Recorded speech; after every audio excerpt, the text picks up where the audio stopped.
Before we dive into the blood-soaked madness of this 88 film slasher classic collection review, a quick heads up for listeners and viewers alike. These episodes come straight from the podcast Under the Stairs archives, recorded before the launch of the YouTube channel and long before video podcasts became part of the show. These reviews were originally crafted purely for audio. So if the production feels a little rougher around the edges or a little more stripped back than current episodes, that's because you're hearing the show in its earlier form, raw, passionate, and let's be honest, a little waffly at times. Whether you're revisiting these reviews or discovering them for the first time, please sit back and relax and enjoy this trip through the golden age of mass killers, inventive gore, and VH era nightmares.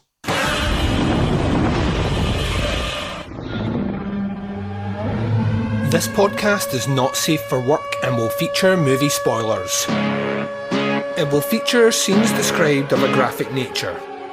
It will contain language which most listeners may find offensive. Welcome to the podcast Under the Stairs.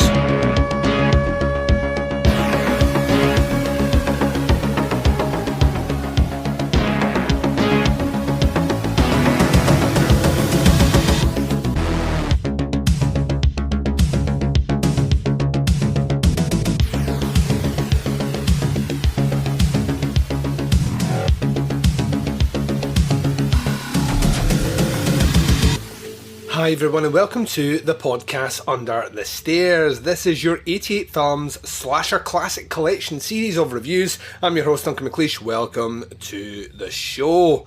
That's right, you're joining us on what is the alternative Sunday to the 88 Films Italian Collection series of reviews, which I'm bringing you from Podcast Under the Stairs HQ. That's right, every Sunday we alternate between the two collections. This week, taking a little look at those slasher classics. We're looking at disc number 12, which is a video nasty title. This is Nightmares in a Damaged Brain. So we're going to get to that after the first break. But before we roll into that, it's probably worthwhile spending a bit of time going over some housekeeping, what is upcoming from Podcast Under the Stairs over the next week.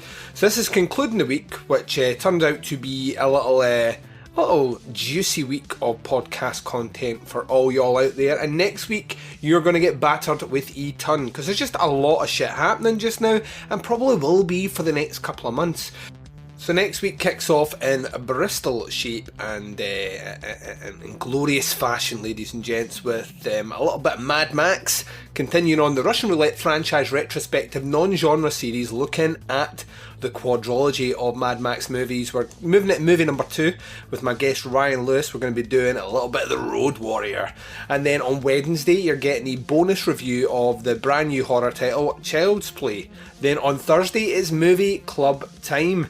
We are looking at the last movie from our New Zealand pick, which we've been running for the last couple of months. And you have until Wednesday to get your reviews in for that one. As it stands just now, we've got about 4 reviews.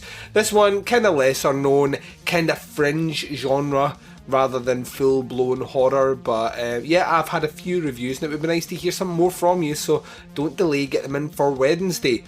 Then on Saturday, it is the remaining 50 movies that will make up our Summer Teapots Top 10 series. We'll be doing a live stream to accompany the episode dropping, listing those titles out. That'll mean the 100 movies that we'll be covering will be out in the public domain, giving you approximately about a month to start getting your head down and getting those movies watched if you want to partake in the series. That drops on Saturday, and then Sunday we're doing Zombie Creeping Flesh as part of our 88 Films Italian Collection series.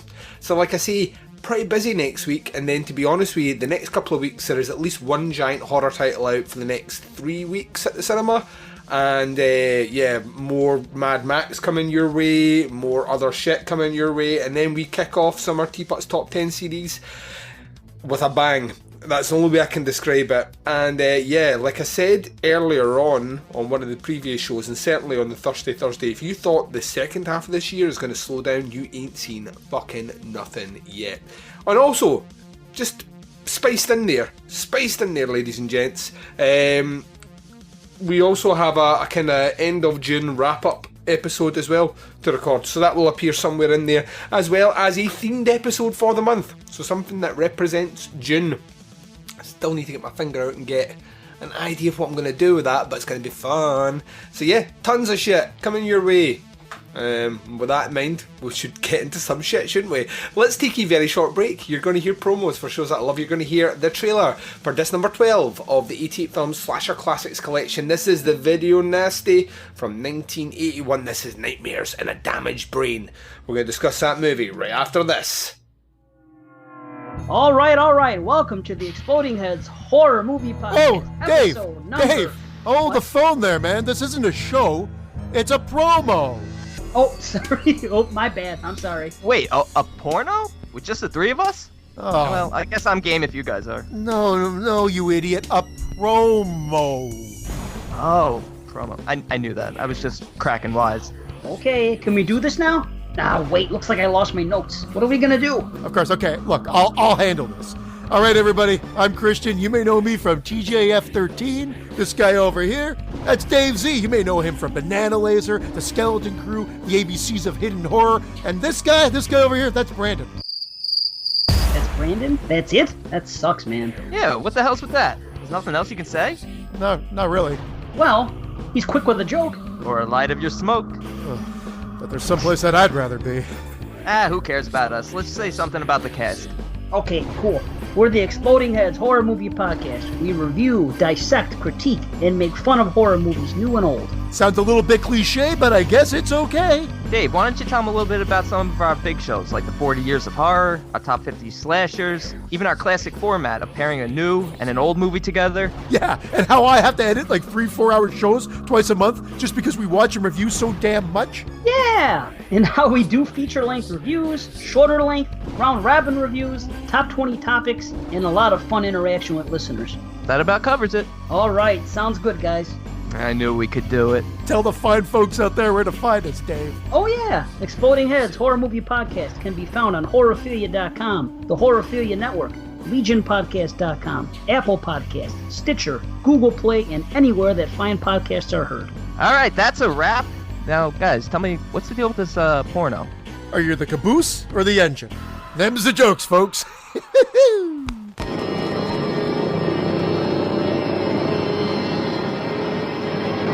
Prepare yourself for the most intensely shocking motion picture of our time.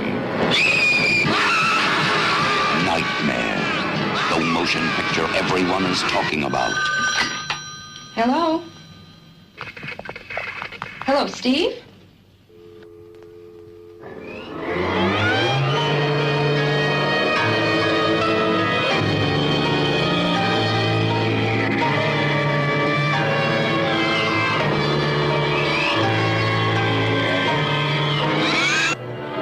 Who terrified you in Dawn of the Dead and Friday the 13th, special effects director Tom Savini.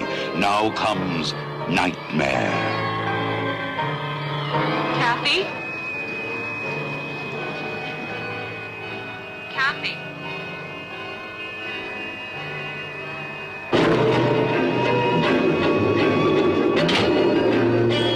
Terror will surround you.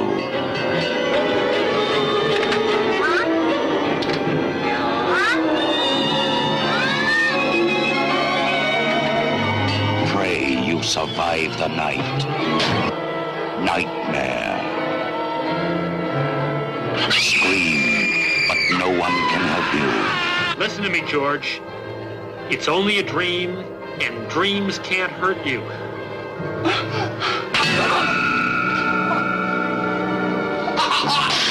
Are you there, George? Daddy! George, don't hang up! Where do you go? When there's no place to hide.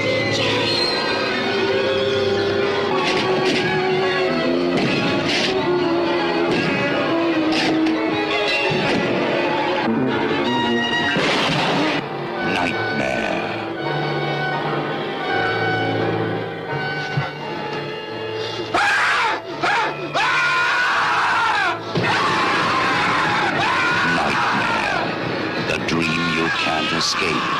A lie. No one under 17 will be admitted. From 21st Century Distribution, coming soon. And welcome back. So you just heard the trailer for disc number 12 of the 88 Films Slasher Classic Collection. This is Nightmares in a Damaged Brain, aka Nightmare if you were over in the States. This one is listed on the 88 Films page as having the following biog. It says, few slasher classics have proven to be more controversial than Romano Scavini's sicko slice-em-up epic Nightmares in a Damaged Brain. Finally unleashed in the UK, uncut and uncensored for the first time since VHS, back when the distributors of this bloodthirsty Halloween cash grab was imprisoned for 18 months just for daring to unleash it. Nightmares in a Damaged Brain depicts the slow mental burn down of an escaped psychopath as he hacks his way through New York's 42nd streets, horny teenagers and random suburban housewives. But there's more to his rampage than meets the eye, as the shocking final twist reveals. Featuring enough Freudian fermentation to appease genre academics and packing in more plasma splash set pieces than any of its rivals, Nightmare in a Damaged Brain is advised only for the strongest of stomachs. One thing is for sure though, this is the slasher classic that you have all been craving for, remastered and restored from the original in-camera elements. On this one, we have some special features. There is Terror in Times Square, a guide to Nightmare Grindhouse Kingdom, an audio commentary with Bill Paul, an interview with Tom Ward, CEO of 21st Century Films, and a trailer. And this was region locked to the UK, region B, picture format HD 1781, audio format is LPCM mono, and the run time's just over an hour and a half. As you can imagine, this is an 18 certificate in the UK, because this is at the top end. So yeah, me and Andy Blockley covered this a while ago for the Doing the Nasty podcast, and that was the first time I'd seen it back then. And back then, I kind of dug this one. I kind of thought this was more of a higher watermark than some of the other lesser known titles that we had come across.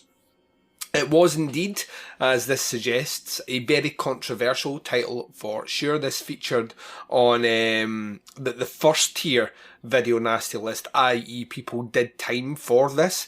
And the distributor was imprisoned for 18 months. I think that sentence was actually, if memory serves, reduced down to 12 kind of posts. But when you think about that, that's fucking insane. Just because a guy was distributing copies of a movie, this guy did about a year in prison, as in jail time, prosecuted for this one. Does not make sense at all. And it's a worrying, that whole period for distribution is a worrying example of why there should be limits to control. I don't want to go all libertarian, but there should be limits and control on what the government thinks you can and cannot see. I mean, we are all entitled and old enough as adults to make up our own mind what is good or bad for us. We do not need a government to tell us that, especially when it comes to artistic expression. Now, I can imagine some people will be like, well, Duncan, I love the sentiment. I love you standing on your soapbox, waving your finger. In fact, you know something? I pledge my allegiance to you just now. However, we are talking about a goofy little slasher movie here. And that's my point. As soon as you start to put the caveat, well, you know, I understand if we're talking about literature, some examples of fine literature that are being banned in, yeah, but this goofy little horror movie, if they want to censor that, then let them. At that point, you've already lost. There should be no differentiation between those two expressions of artistic merit. They both have their own place and they both have their own audience, and to limit exposure to them is to purely and utterly undermine free will. So there we go. I'm now coming off my soapbox and putting it back in the cupboard. We may see it one time again when another video nasty title comes up that gets my kind of militant juices bubbling. But yeah, let's switch to Nightmares in a Damaged Brain, a movie that I genuinely had a lot of time for in the past. Interestingly enough, I couldn't remember a whole hell of a lot about it. It has been a couple of years since I saw it, and we watched a ripped version of it at the time because it wasn't available in the UK. Interestingly enough, it was released not long after we finished our run of shows, and this was either the first or second title that I purchased from the Slasher Classic Collection, 4 years ago now? as a way to kind of, well, I'm going to own this title and one day revisit it, not knowing that I would keep the shrink wrap and cellophane on it for a long time. But yeah, we're finally getting back round to it, and to be honest with you, a lot of that love is still there for this one. I mean, it is marred in controversy, not only for being on the Video Nasties list, but in particular the involvement of Tom Savini, or if you speak to Tom Savini, his lack thereof of involvement. The huge kind of fallout that spun out from this one is that Scavini and people involved in the background of this movie would wield like a weapon the name of Savini as a way to get people to check this one out, purely claiming that he was behind the special effects of the movie, which, by the way, I know Savini's tried to distance himself for this, but there are a couple of effects, including a decapitation, which are so Savini-esque that it makes you wonder who is right and who is wrong in this scenario. I don't think you're doing yourself any disservice by thinking that Savini did work on this one, because, like I say, the effects are actually one of the strongest points overall for the movie. But essentially, as it stands just now, I think Savini has kind of clamped down on this one. I don't think they're necessarily allowed to sell the premise that he worked on the effects. He claims that he was a consultant, didn't actually do any work per se on it, but more was there to give assistance and guidance during the special effects for the film. So out with that controversy, and like I say, someone actually doing cold hard time in the UK for distributing it, is Nightmares on the Damaged Brain one of these ones that has a legacy which doesn't necessarily meet the content of the movie? Or is this actually a good movie? And I will say this, in terms of the Slasher Classics collections thus far, we've had some goofy ones, we've had some fun ones, we've had a lot of shit. I think Nightmares on the Damaged Brain by disc number 12 is one of the strongest releases this label has put out. It is weirdly kind of sleazy and scuzzy. In a lot of respects, it kind of nods at kind of the future Fulci title, so I don't know if it inspired Fulci or not, but New York Ripper, there's a bit of that in there as well. You know that way where you watch New York Ripper and you instantly feel like you need to bathe not only your body but your eyeballs as well. If you take them out, give them a wee swirl and put them back in, you'd feel better.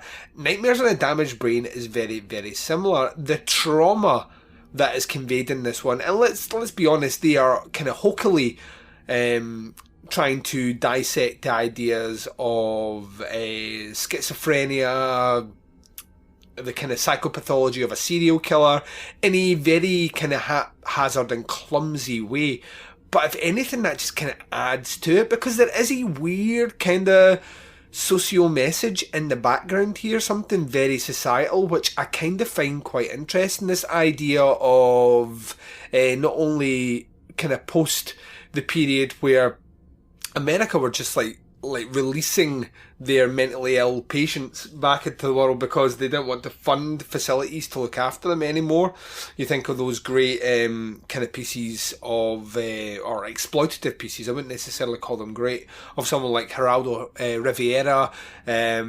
Specifically, if you watch something like the Cropsey documentary, which aptly is called Cropsey, you get an idea of how kind of volatile that time period was, late 70s, early 80s. Kind of the Reagan era approach to kind of caring for the mentally unstable or mentally frail was just not there. It was just not there at all. And this movie exists in that time period of kind of being exploitative about that.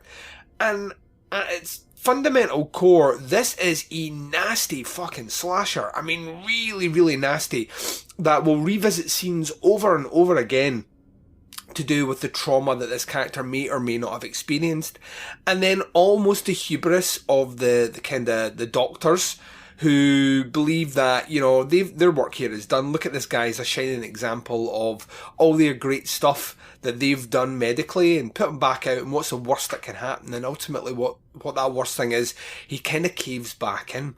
I'll tell you, this movie has a great way of making you uncomfortable as well. There's a scene very early on 42nd Street, which was home to a lot of kind of, it was almost like New York's red light district, of this kind of sex shop that the killer goes into, with these booths where the glass, you know, is there, and the slides come up, you pay your money and you get a little show and all the rest. And it depicts maybe some of the most uncomfortable sex kind of dances and acts by characters ever. It's a great way of turning what would be something that would be kind of pervy and kind of taboo and making it the most unsexual scene that you will ever see. Very, very, very uncomfortable to watch. But when you juxtapose that alongside the actual kind of the building blocks, the template, the blueprint behind the events that caused this character to do what he does in the movie, I think that works wonderfully well. It's once again this idea of depravity upon a mind that is still forming, and how that has an impact. And there's a bit of even a bit of weirdly a little bit of pieces in here as well, which I kind of dig. But the special effects shine. I mean, there's a decapitation which is fucking glorious. There's several lacerations. There's just general nastiness throughout this movie. And when you think about the time period, and this is just kind of post Friday the 13th, this is up there, man. This is up there amongst some of the great kind of slasher special effects of the kind of early 80s. And it's something that the film knows it's doing really well, so it can get away with maybe not necessarily having great casting all the way through. It doesn't need that, and it doesn't need the best story either, because it can lean into those effects, those deaths which happen a lot in quick succession. I love it. I think it's really, really, really good. And then the ultimate reveal at the end, which I'm not going to go into here because I do recommend you go and check this out, but the ultimate reveal at the end as a kind of, right, not how I thought we were going to do this, maybe not traditionally along the lines of what a slash would do, actually more in line with what a giallo would do. And I know your eyes are rolling just now because Duncan managed to find a way to segue giallo into the conversation, but it's definitely there. There is a kind of giallo-esque reveal of the origins of the killer, which kind of feels very much fitting. And interestingly enough, I said Fulci earlier on, it doesn't feel too far removed from something that Fulci might shove in there, or even a slightly more perverted Argento. He's kind of more sleazy and scuzzy. So there's a bit of that in there as well.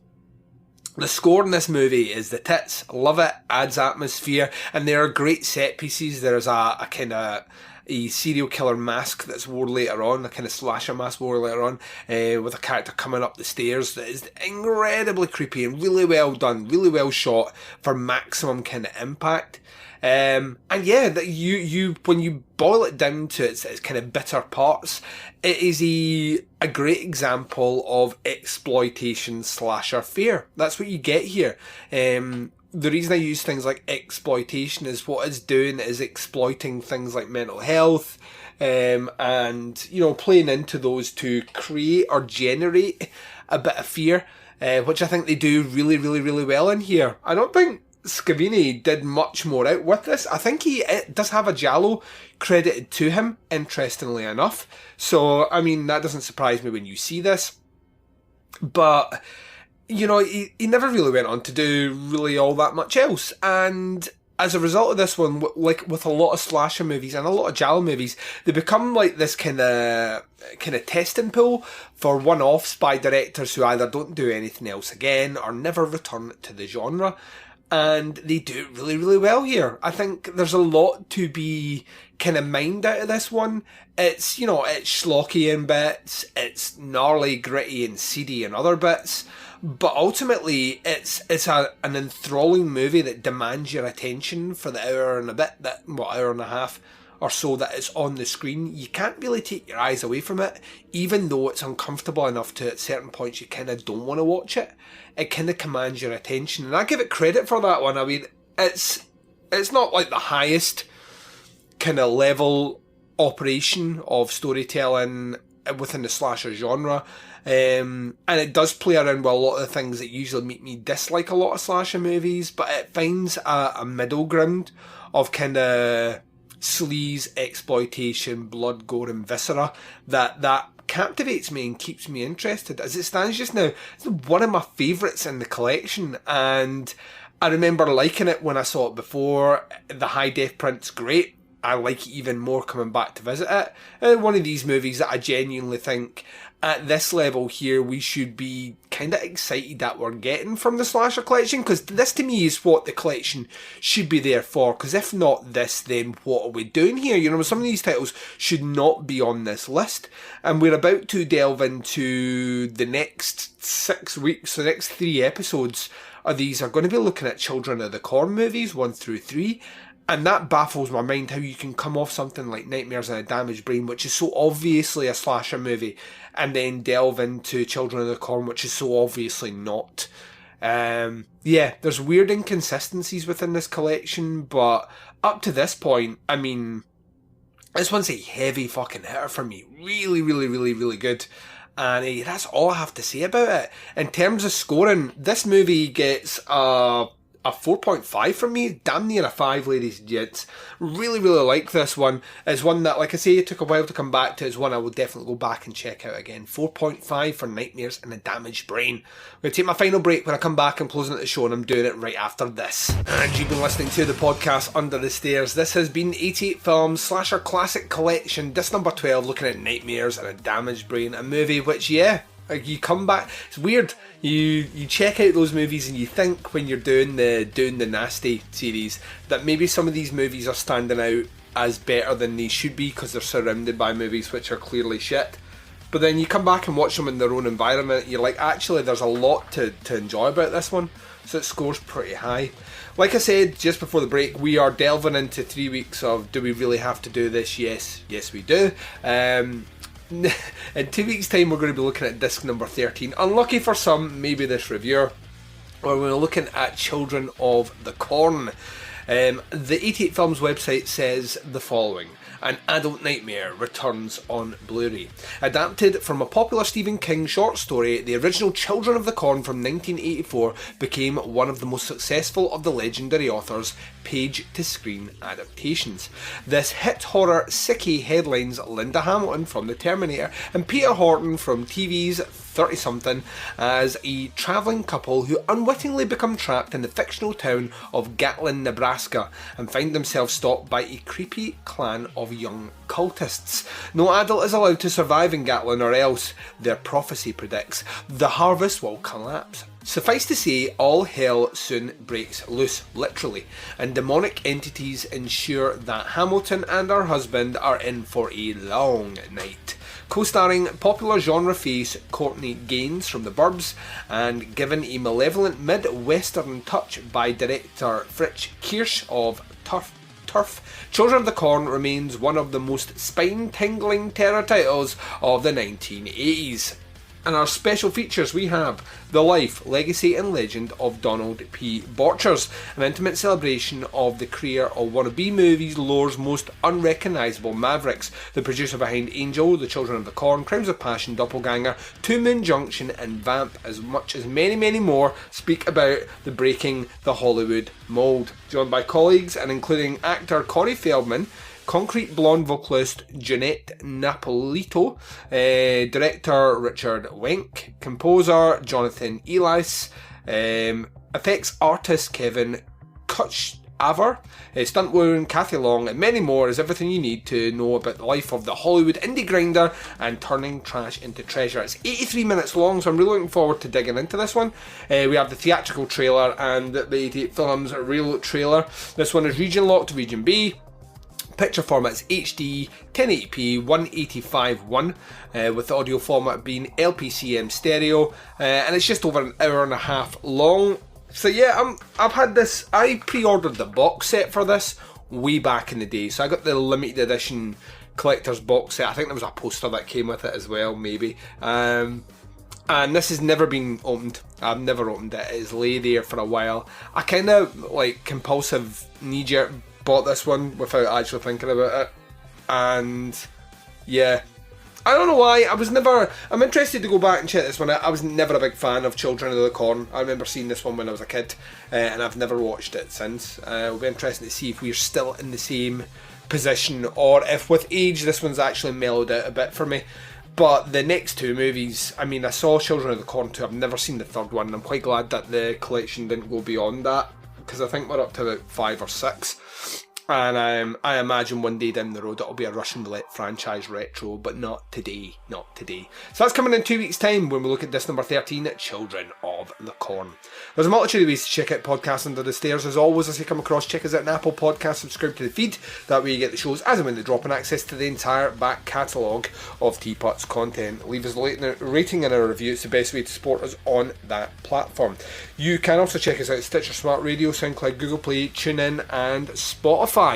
Come to our website, it's teapotscast.com, and if you want to support the show by giving them some cash, by getting cool merch for your cash like posters and enamel pins, you need to do that by going to teapotscast.bigcartel.com. You can check us out on Facebook. We're in 2 places on Facebook. You want to join the group page, interact with other listeners, chat with them, get involved with polls that we do over there, comments, conversations. That is facebook.com/groups/teapotscast. If you're only interested as and when the shows drop, occasionally check out a live stream or a Thursday, then you want to do it by going to the Facebook page, which is just simply facebook.com/teapotscast. You can interact with myself and the Baz on the twin prongs of social media sexiness. Instagram and Twitter both can be followed at TeapotsCast. The podcast Under the Stairs will return tomorrow with the next movie in our Russian Roulette franchise retrospective non-genre series looking at the Mad Max quadrilogy. I'll be joined by the phenomenal Ryan Lewis and we'll be looking at movie number 2, The Road Warrior. That was a terrible accent. I do apologise to our Australian listeners as well as the witch, who is my Australian friend. But until then, wherever you are, whatever the time zone is and whatever you're up to in this big bad world of ours, please take care of yourselves out there. This is Duncan McLeish broadcasting live from Under the Stairs and I am signing off.